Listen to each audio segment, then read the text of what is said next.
दोस्तों, खराब आर्थिक स्थिति और नियमों का उल्लंघन के कारण आरबीआई ने फिर से एक बहुत ही बड़े बैंक को बैन कर दिया, यानी कि उसका जो लाइसेंस होता है उस लाइसेंस को रद्द कर दिया गया है। और साथ में आरबीआई ने यह भी कहा है कि उस बैंक में जितने भी व्यक्तियों का खाता, उन सभी खाता धारकों का उनका जो पैसा उनको वापस दिया जाएगा, यानी कि उनका पैसा बर्बाद नहीं होगा। तो ये बहुत ही बड़ा अपडेट निकल करके आए। इन अपडेट के बारे में मैं आपको बताने वाला हूँ कि आरबीआई किसी भी बैंक का जो लाइसेंस होता है उस लाइसेंस को रद्द क्यों करता है। सबसे पहले हम ये समझ लेते हैं कि बैंक जो डूबता है, यानी कि दिवालिया जो घोषित होता है, वो क्यों होता है। दिवालिया जो घोषित होता है, कोई भी बैंक दिवालिया दो कारणों से घोषित होता है। सबसे पहला कारण ये होता है, सबसे पहला ये है कि बैंक खुद से दिवालिया घोषित होता है। खुद से दिवालिया घोषित होने का मतलब यानी कि बैंक जो खुद से बंद होता है, यानी उसको दिवालिया घोषित कहते हैं। और वो होने का मुख्य कारण होता है उसके पास जो जमा पूंजी होता है, जमा जो धन होता है, वो धन का लॉस हो जाना, बहुत ही लॉस हो जाना। जो बैंक का जितने भी बैंक होते हैं वो सारे बैंक कहीं ना कहीं इन्वेस्टमेंट करते हैं। वो इन्वेस्टमेंट जब उनका सारा का सारा लॉस में चले जाता है, पूरा का पूरा लॉस में चल जाता है,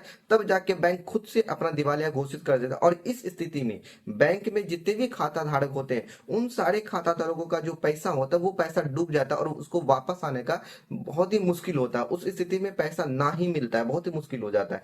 दूसरा, बैंक किसी भी बैंक को दिवालिया घोषित होने का दूसरा कारण होता है कि आरबीआई समय समय पे ना कि हर बैंक का जो विजिट करता है, वो समय समय पे हर बैंक को विजिट करते हैं और उसकी गतिविधि को ध्यान देते हैं।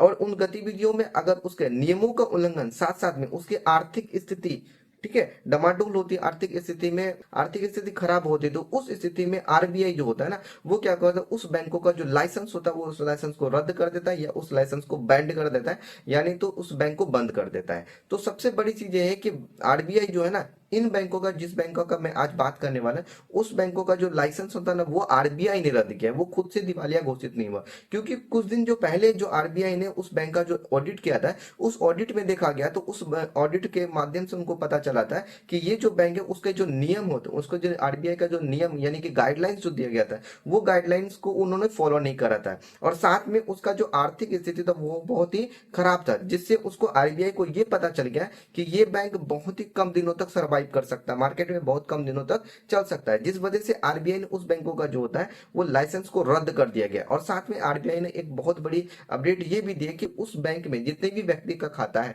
उन सभी व्यक्ति को जो है ना, खाता का जो पैसा, वो पैसा डूबने नहीं दिया जाएगा, उसको पैसा वापस मिलेगा। अब मैं आपको बताता हूं, जो आरबीआई जो होते हैं ना, तो वो क्या करते, ऑडिट करने के बाद, ये सारा चीज देखने के बाद ही आरबीआई किसी भी बैंक का जो लाइसेंस होता है उस लाइसेंस को रद्द करता है। तो मैं आपको बता दूं, जो हमारे पास जो हमारे जो ये जो बैंक है, उस बैंक का जो नाम है, वो नाम आपको बता रहा हूं। जो बैंक का नाम है द सिटी कोऑपरेटिव बैंक। इस बैंक को जो आरबीआई ने इसका जो लाइसेंस होता है उस लाइसेंस को रद्द कर दिया है। और साथ में ये भी कहा है कि जो इसके अंदर में जितने भी प्रकार की गतिविधि का मतलब बैंक में जो भी काम होता है, जैसे कि अकाउंट ओपन करना, फिक्स डिपॉजिट करना, ट्रांजेक्शन करना, या कोई भी जितने भी प्रकार के बैंक में जो भी गतिविधि होता है, जो भी कार्य होता है, उन सारे कार्य को रोक लगा दिया गया। और अब इस जाकर के इस बैंक में अब जाकर के किसी भी प्रकार का कोई कार्य नहीं कर सकते। और साथ में जितने भी व्यक्ति का जो खाता इस बैंक में है और खाता में जितने भी राशि आपका पड़ा हुआ है, उन सभी राशि में से आपको जो है ना 5 लाख तक का रुपये ही वापस मिल सकता है। इसका मतलब ये कि अगर आपका खाता में 5 लाख से अधिक का राशि पड़ा हुआ है तो आपको 5 लाख ही मिलेगा, उससे ज्यादा आपको नहीं दिया जाएगा। साथ में अगर किसी भी व्यक्ति का कि उस खाते के अंदर में 5 लाख से कम रुपया अगर पड़ा हुआ है तो वो पैसा आपको मिल जाएगा।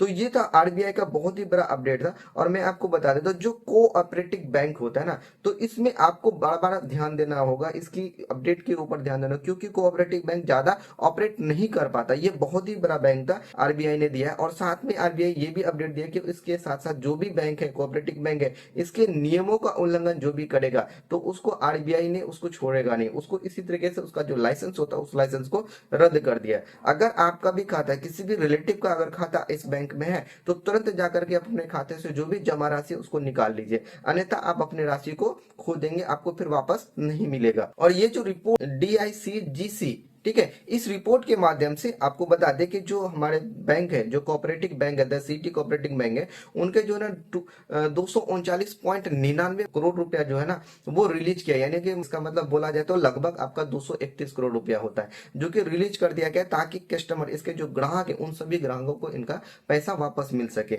और ये पैसे आपको 5 लाख तक ही मिलेगा। अगर किसी के खाता में 5 लाख से ज्यादा का पड़ा हुआ तो वो पैसा आपको नहीं मिलेगा, आपको 5 लाख तक का मिलेगा। हाँ, लेकिन जिसका 5 लाख से कम का राशि पड़ा हुआ है उसको पूरा पैसा आपको यहाँ पे मिल जाएगा। तो ये बहुत ही बड़ी अपडेट निकल करके आ रही है, जो कि आपके सामने मैंने शेयर किया। तो इस वीडियो को लोगों तक जरूर पहुंचाइएगा। जिसका भी खाता अगर कोऑपरेटिव बैंक पे है वो जाके तुरंत जाकर के वहां से आप अपना पैसे वापस लेंगे। उम्मीद वीडियो पसंद आएगा तो वीडियो को लाइक कर दिएगा, दोस्तों के साथ शेयर कर दिएगा। चैनल पे नए होंगे तो प्लीज चैनल को जरूर सब्सक्राइब करके जाइएगा, क्योंकि आपके लिए मैं इसी तरीके का इन्फॉर्मेटिव वीडियो बनाता रहता हूँ। चलिए तो मिलते हैं एक नई वीडियो में नई जानकारी के साथ। तब तक के लिए जय जय भारत।